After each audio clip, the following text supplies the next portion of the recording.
하나님의 기름 부심이 넘치게 하시고 하나님을 높이고 자랑할 수 있는 인생의 여정이 될 수 있도록 하나님 도와주옵소서. 우리 일기 때 32명으로 시작했는데 내년 가까이 가서 28명으로 시작했어요. 그리고 목요일 날 오가까지 저희 공부 있잖아요. 오가부터 16까지를 목사님이 임시회가 사업 분량은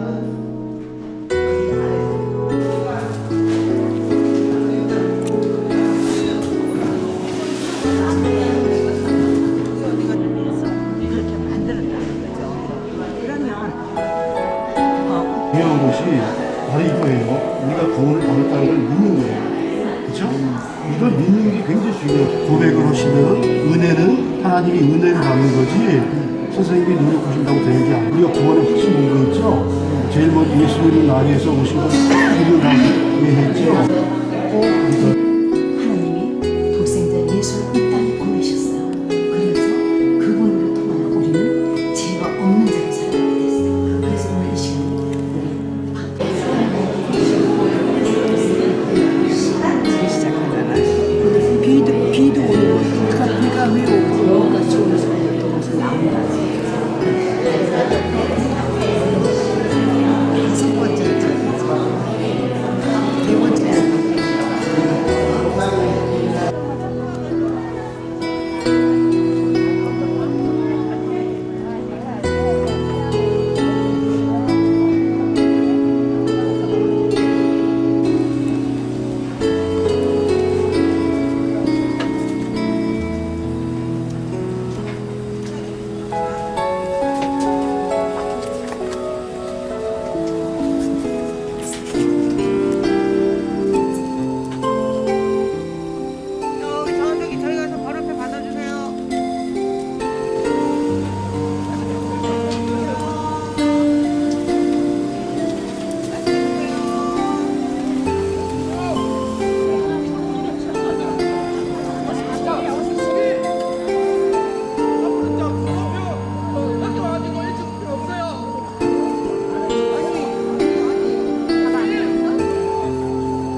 인도하여 주시고 오늘 이렇게 건강한 모습으로 만나 주님 앞에 기쁨으로 예배드리게 하심에 감사합니다. 오병이어 찬양팀을 축복하여 주시고 예배를 준비하고 섬기시는 모든 스태프들과 리더십에게 지치지 않는 체력과 영적 에너지를 부어주셔서 기쁨으로 감당케 하옵소서.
형제요 자매입니다. 형제요 자매입니다.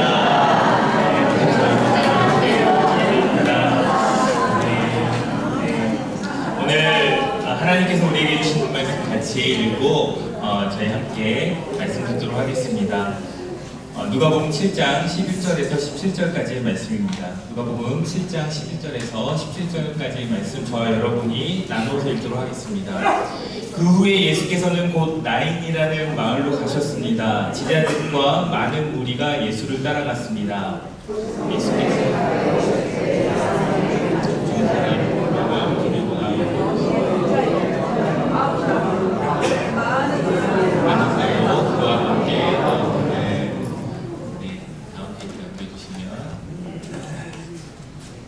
주께서 과부를 보시고 불쌍히 여기사 울지 말라 하시고 가까이 와서 그가 손에 계시니 제자들이 듣는지라 예수께서 성령아 내게 오니 일어나라 하시매 죽었던 자가 일어났고 말도 하거늘 예수께서 그를 어미에게 주시니되 모든 사람이 두려워하며 하나님께 이름을 부르짖으되 죽었던 자가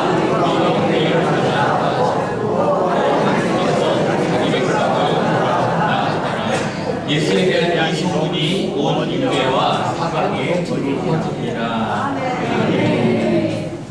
예수님 믿으면서 가장 큰 믿음이 무엇일까요? 가장 중요한 믿음이 무엇일까요? 사람을 믿고 교회를 믿고 통가를 믿고 목사님을 믿는 것이 믿음이 아니라 하나님을 믿는 것이 믿음입니다. 창조주 하나님을 믿는 것이 믿음이고요. 우리를 만드신 하나님, 이 세상을 만드신 하나님을 믿는 것이 믿음입니다. 네, 두 번째로 믿음은 예수 그리스도가 나를 구원하셨다는 것을 믿는 것입니다. 믿으시죠? 세 번째로는 성령 하나님이 우리와 동행하신다는 것을 믿는 것입니다. 저희들이 믿음 가운데, 우리들이 함께 같이 믿음 가운데 고백한다라고 하는 것은 살아계신 하나님이 나를 만드셨고 아버지 하나님 그리고 예수 그리스도 아들 하나님 예수 그리스도께서 우리를 위해 구원하셨고 그리고 성령 하나님이 우리와 동행하신다는 것을 믿는 것입니다. 이 세 가지가 우리들 가운데 가장 중요한 믿음이고요. 모든 신앙의 아주 기본이고 뿌리가 되는 것임을 우리가 잘 알고 있습니다. 그 중에서 오늘 예수님이 나를 구원하셨다는 것이 어떤 의미일까 함께 같이 보기를 원합니다. 사도 바울은 로마서 3장에서 이야기를 했는데요. 모든 사람이 죄를 범하였음에 하나님의 영광에 이르지 못하더니 그리스도 예수 안에 있는 속량, 용서함으로 말미암아 하나님의 은혜를 값없이 의롭다 하심을 얻은 자가 되었다라고 이야기를 합니다. 무슨 말이냐면 인류가 지을 죄가 하나님과 단절이 되어서 창조주 하나님이 우리를 만드셨는 것을 우리가 아는데 하나님이 이 세상을 만드신 것을 아는데 아담과 하와로부터 계속해서 지어온 인간의 연약함과 죄가 하나님과의 단절을 이루었다는 것입니다. 그런데 그것을 우리가 해결할 수 있을까요? 우리가 해결할 수 없다는 것입니다. 그런데 예수님께서 다가오셔서 먼저 손을 내밀어 주시고 예수님께서 십자가에 못 박혀 죽으심으로 우리를 향한 하나님의 사랑을 확증하셨다라고 이야기합니다. 그래서 요한복음 3장 16절에는 기록되어 있습니다. 하나님이 세상을 이처럼 사랑하사 독생자를 주셨으니 이는 그를 믿는 자마다 죽어도 살겠고 무릇 살아서 믿는 사람은 영원히 살게 될 것이다. 네, 오늘 이 말씀을 가지고 함께 오늘 이야기를 들어보려고 합니다. 그러므로 우리는 죽음 이후에 영원한 삶이 있다는 것을 압니다. 그래서 우리는 예수님의 이름으로 세례를 받고 우리의 믿음을 고백하고 영원한 삶을 준비하며 살아가야 됩니다. 이 시간 우리들 중에서 저희 어르신들과 함께 보면서 세례받을 준비를 하고 계시는 분들이 계시다고 들었어요. 저희들이 세례받는 이 모든 과정이 이 고백을 우리 공동체 안에서 증거하고 또 우리가 그것을 고백함으로 정말 서로 우리가 형제되고 자매되고 가족이 되었다라는 것을 고백하는 그 고백의 시간이 된다는 것입니다. 그래서 여러분들 중에 세례 혹시 못 받은 분들 계시면 꼭 세례 받으셨으면 좋겠어요. 네, 오늘 보면 우리 본문 함께 읽은 본문은 예수님께서 나인이라는 곳을 성을 지나갈 때 일어난 일이라고 기록되어 있어요. 그래서 예수님과 제자들이 지나가는 길에 분명히 시끌벅적한 소리가 저쪽에서 들어왔던 것 같습니다. 많은 사람들이 모여있는 것을 보았습니다. 그래서 제자들은 아마 생각했을 것입니다. 무슨 일이지? 축제가 일어났나? 그런데 가까이서 들어보니까 그 소리가 울음소리가 섞여 있고 또 엄중하고 근엄하고 그 가운데 많은 슬픔이 잠겨져 있었던 것들을 느끼게 됩니다. 가까이 다가가면 다가갈수록 곡소리가 들리고 울음소리가 들리는 것을 보게 되었습니다. 이 가운데 예수님과 제자들은 단번에 알아봤죠. 누군가의 장례가 있구나. 이 장례식은 다름 아닌 한 젊은이의 장례였습니다. 그런데 그 청년의 장례 속에서 한 어머니가, 홀로 남겨진 어머니가 큰 슬픔에 빠져 있다는 것을 보게 된 것이죠. 제가 장례를 이렇게 다니다 보고 함께 예배 드리다 보면 이 장례식과 장례식장에서 드려지는 예배들이 그분들이 하나님의 나라를 가고 있다는 것에 감사함으로 좀 헤어지는 것은 슬프지만 그래도 하나님이 안아주시는구나 그것을 기도하고 간구하면서 하나님 앞에 예배를 드립니다. 그런데 가장 슬픈 장례가 청년 한 명이 죽는 사건을 제가 경험을 했었어요.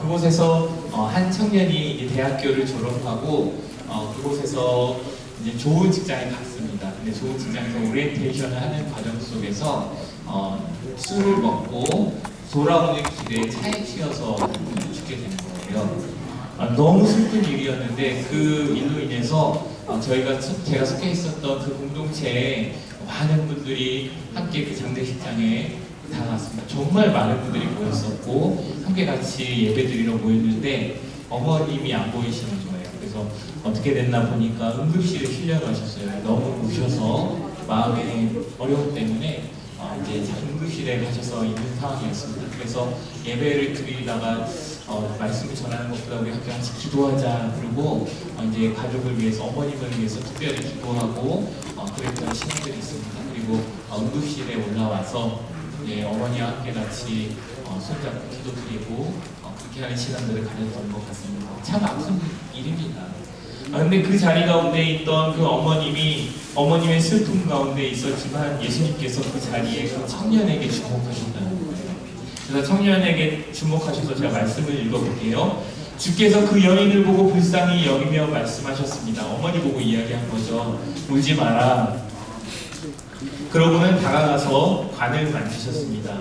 관을 메고 가던 사람들이 멈춰서자 예수께서 말씀하셨습니다. 청년아, 내가 너에게 말한다. 일어나거라. 그러자 죽은 사람이 일어나 앉아 말하기 시작했습니다. 예수께서는 그를 그의 어머니에게 돌려보내주셨습니다. 그 안에서 큰 위로가 있었던 것이고 정말 놀라운 일이 일어난 것입니다. 죽은 청년의 어머니는 온 세상을 잃은 듯한 슬픔으로 가득 차 있었고 그 기적이 마치 꿈을 꾸는 것처럼 느껴졌을 것입니다. 내가 꿈을 꾸고 있나? 내가 이것이 맞나? 생각하면서 그 행렬 가운데 있었던 모든 사람들의 어머니를 안타까워하는 그 이웃들 그리고 그를 위해서 기도하던 그 친척들의 모든 애도 가운데 있었던 자리였지만 예수님께서 한마디 하시고 예수님께서 기적을 일으키시니까 어떻게 되었습니까? 그 자리에서 슬픔의 모든 슬픔과 애도의 자리는 희망의 자리로 바뀌었다는 것입니다. 16절, 17절 말씀을 보면 그들은 모두 두려움에 차 하나님을 찬양하며 말했다고 합니다. 그들이 그 기적을 보고 나서 살아계신 하나님을 죽은 사람을 살릴 수 있는 하나님의 기적이 있구나 그것을 바라보면서 이야기한 것입니다. 위대한 예언자가 우리 가운데 나타나셨다. 하나님께서 자기 백성을 돌봐주셨다라고 하면서 가장 아픔 가운데 있는 그 어머니의 마음과 그 장례 가운데 있는 상황들을 보고 진짜 하나님이 나타났구나. 아무도 죽은 사람을 살릴 수 없지만 하나님께서 그 예언자를 보냄으로 인하여서 그 선지자를 보냄으로 인하여서 그 가운데 하나님의 사랑을 보이셨구나 라고 이야기를 합니다. 그리고 17절 말씀을 보면 예수에 대한 이 이야기가 온 유대와 그 주변 지역에 널리 퍼져갔다라고 합니다. 이 청년이 그 부활을 경험하게 된 것이에요. 그런데 이 청년이 2000년이 지난 지금까지 살아있을까요? 죽어있죠. 그는 죽었고 몇 년 있다, 몇십 년 있다가 또 다른 죽음을 맞이하게 됐을 것입니다. 또한 그의 어머니 역시 죽임을 당했을 것입니다. 죽음이 지나갔을 것입니다. 그의 어머니도 그때 당시 기뻤지만 언젠가는 죽음을 맞이하게 되고 그 자리에 있던 친척들 모두도 죽음을 피해갈 수가 없다는 것입니다.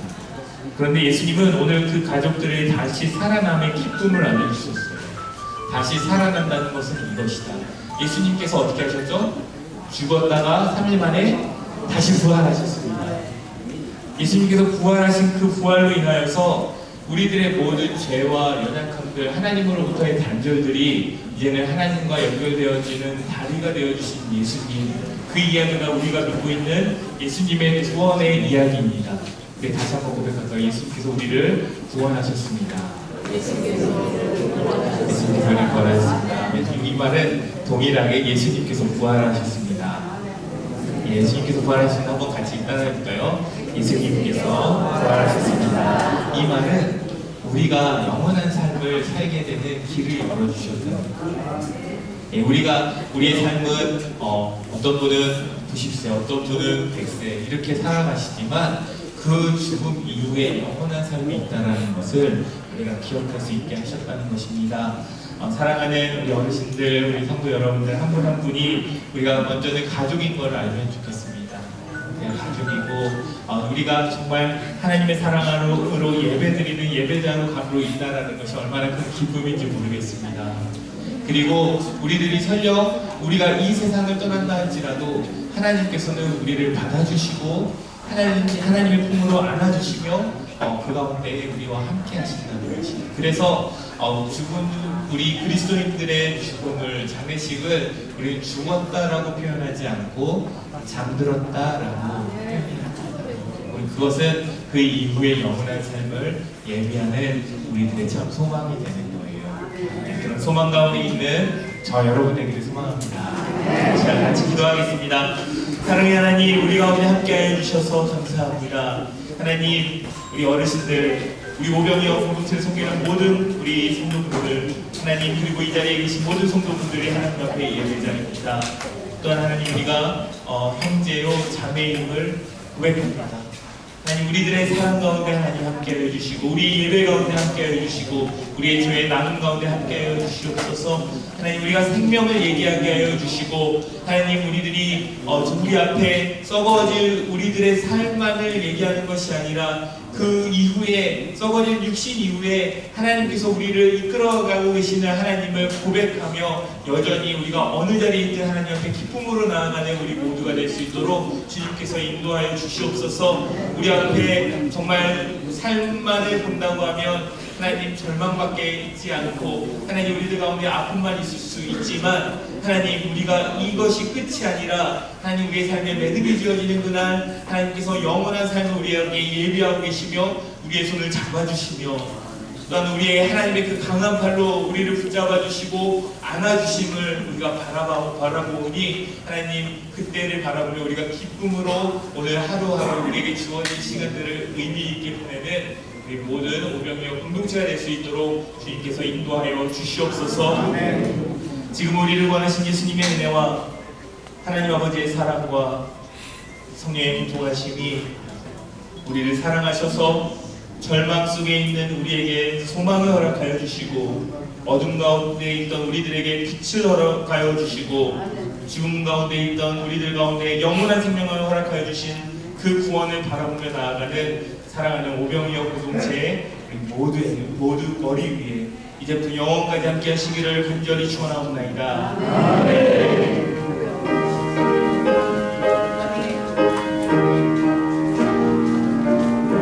우리 예배 받으신 하나님께 영광의 박수 올려드리겠습니다. 하나님께 영광의 박수 올려드립니다. 감사합니다. 네, 감사해요. 안녕히 가세요. 네, 우리 찬양할 수 있어서 감사하죠. 네, 제가 이제 갖고 드릴게요. 지금 몇 달 전에 오셨던 분 중에 어떤 분은 지금 투병 중에 계세요. 그럼 지금 또 어떤 분은 휠체어 타고 올 수 없어가지고 작년까지는 휠체어를 타고 오셨는데 요즘은 또 못 오신 분이 계세요. 힘드시죠? 우리 천국의 소망을 가지시고 힘내시기 바라겠고요. 이렇게 아프신 분들 계시잖아요. 순장님한테 연락해 주시면 저희들이 기도하도록 하겠고요. 좀 길게 입원하신 분들, 여기서 길다고 하는 것은 4일 이상을 얘기합니다. 길게 입원하신 분은 순장님한테 얘기해 주시면 저희가 목사님이 기도해드리고, 목사님은 못 가시면 전화로 기도해드리고, 저희도 기도해드리고, 필요하다면 또 저희가 방문해서 기도해드리도록 하겠습니다. 아플수록 끝까지 누구 붙들어야 될까요? 남편을 붙듭니까? 네, 하나님을 붙드셔야 됩니다. 붙드시면 알겠습니다. 자, 다음 달에는 언제 모이죠? 6월 30일입니다. 네, 6월 30일 날 저희가 정기 예배가 있습니다. 그때도 여러분에게 맛있는 짜장을 준비해 드리도록 하겠습니다. 6월 30일 날 예배 참석해 주시면 되겠고요. 세례를 받기 원하시는 분은 조장님에게 말씀해 주세요. 저 세례 받습니다 라고 하면 저희가 6월 30일 날 30분 일찍 와서 공부를 하고 세례를 드리도록, 세례를